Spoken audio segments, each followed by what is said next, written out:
Hello everyone, my name is Bharat Bhushan Batra.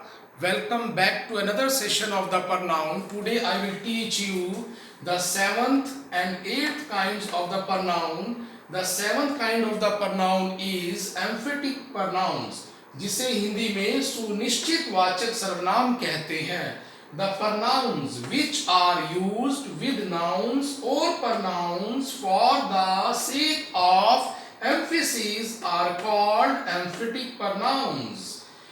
सर्वनाम के वे शब्द जो किसी संज्ञा या सर्वनाम शब्दों के साथ आते हैं, लेकिन उन शब्दों का प्रयोग किसी जोरदार बात को कहने के लिए प्रयोग किया जाता है, ताकि सुनिश्चित किया जाए कि ये काम मैंने स्वयं किया है. For example, my self, himself, herself, yourself, ourselves, and themselves.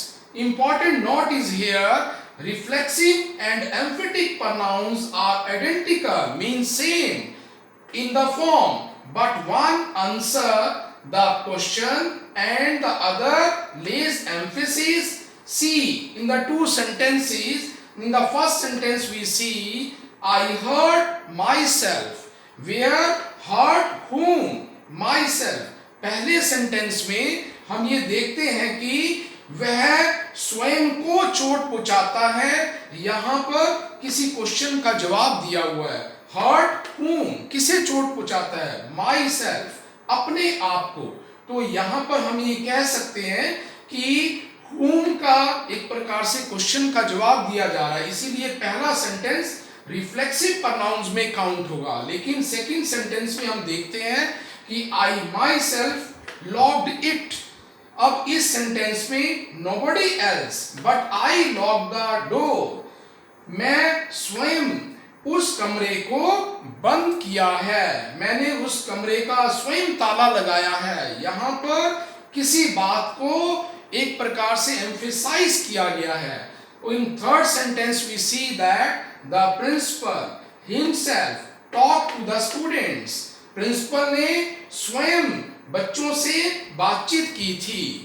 और यहाँ पर himself, यहाँ पर myself, हम देखते हैं कि किसी बात को दबाव दिया गया है, किसी बात को जोर देके कहा गया है, इसीलिए ये emphatic pronouns में काउंट होते हैं. In the fourth sentence we see they have solved the problem themselves.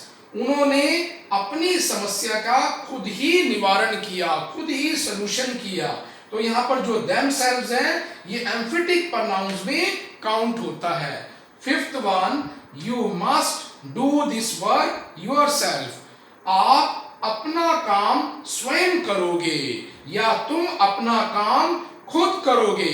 यहाँ पर दबाव दिया गया, इसीलिए ये सभी वर्ड्स जैसे myself, himself, herself, yourself, ourselves and themselves जो है वो emphatic pronouns में काउंट होते हैं जब वो किसी बात को emphasize कर रहे हैं, जोर देके कह रहे हैं. तो इसीलिए आपको ये ध्यान रखना है कि रिफ्लेक्सिव pronouns और emphatic pronouns में यही अंतर है कि एक किसी क्वेश्चन का जवाब दे रहा है रिफ्लेक्सिव प्रोनाउन में, लेकिन एम्फेटिक प्रोनाउंस में किसी बात को एम्फेसाइज किया गया है, जैसे इन फोर सेंटेंसेस में मैंने आपको बताया है.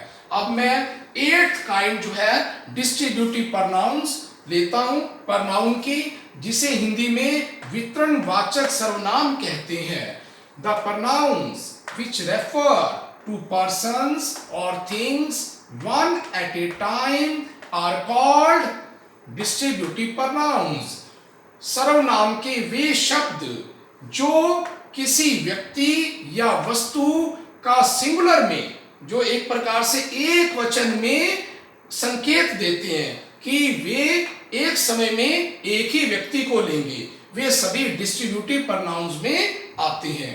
जैसे each, either, neither, etc. Important note is here: distributive pronouns are always singular. जितने भी डिस्ट्रीब्यूटिव प्रोनाउंस हैं वो एक वचन में होंगे हमेशा.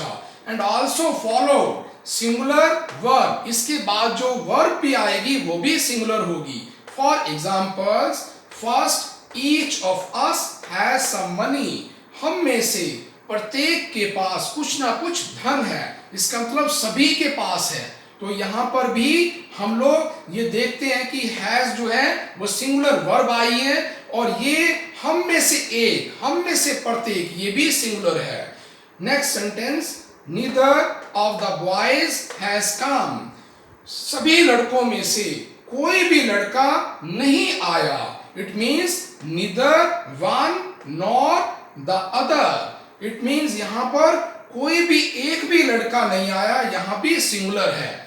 इन the third sentence, either of you can go there. आप में से कोई भी एक वहां पर जा सकता है। इट मीन्स आप में से प्रत्येक वहां पर जा सकता है, लेकिन वन बाय वन, वन और द अदर। तो आपने यहां पर देखा कि ये डिस्ट्रीब्यूटिव प्रोनाउंस में सिंगुलर जो है एक प्रकार से वर्ब्स के ऊपर ध्यान दिया है कि यहां पर वर्ब भी सिंगुलर है, और जो एक प्रकार से सर्वनाम के वर्ड्स हैं वो भी सिंगुलर है। इसीलिए इन 3 सेंटेंसेस में हमने एग्जांपल में देखा है।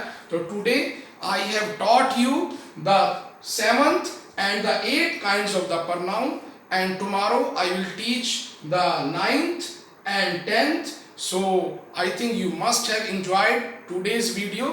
So if you have enjoyed this video, you must like, share and subscribe it. So I must say thank you very much. Have a nice day.